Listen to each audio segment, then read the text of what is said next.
Thanks for joining us, everyone. We're back. I'm Rhonda Boyle with Anas Aldahoud, and we're finishing up on the talent theme of consistency. Anas, you're going to start us off with a positive quote. Let's hear it. I believe this is an amazing quote for people with high consistency.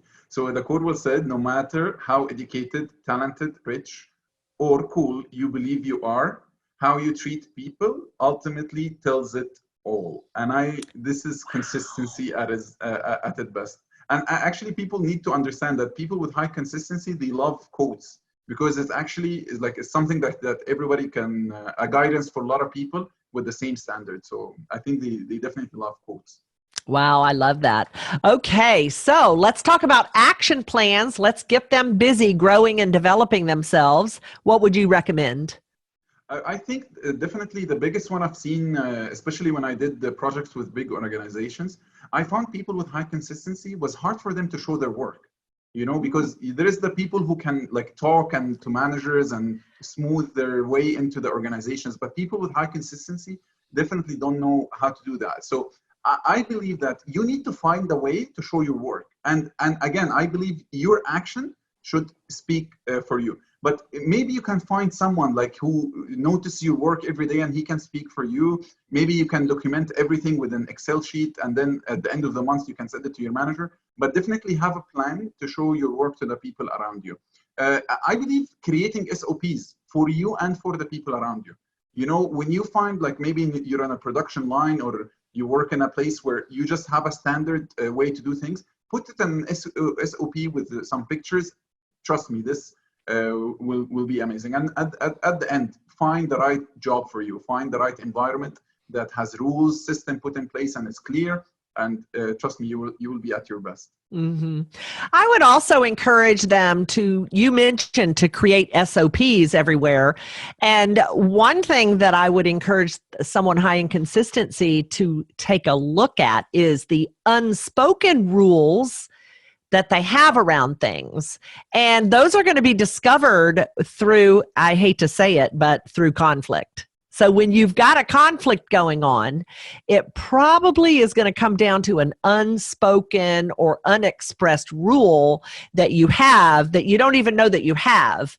And so being able to pay attention to the rules you have around relationships, the rules you have around really anything. You may have rules around food, and so examining those rules in the light of day of whether or not you are hard and fast on that or whether it's optional, that's another thing. Sometimes you can allow other people to have wiggle room. And I love this, what you're talking about, Rhonda, with the conflict. And I think actually maybe we should mention that in who should you partner with.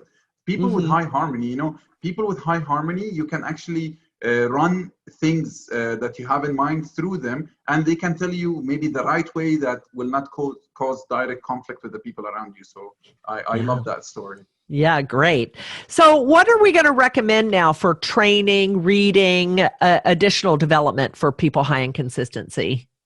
I'm going to be talking about a lot of subjects here and see which one fits you the most. But I think all of these can be related to people with high consistency. So you need to study system. You need to study how systems are created, how are they implemented. Quality assurance, safety compliance, anything that has to do with law enforcement, production line as well. So all of these jobs or these learnings are required to have routine, consistent, and I think you would love studying all of these subjects. There is something that not a lot of people can be aware of. I've attended a session with the Lego serious play that is used in meetings. And I believe everybody with high consistency should use Lego serious play in meetings, because basically what Lego does is it actually gives way for people who cannot express themselves easily in words to express themselves in other ways.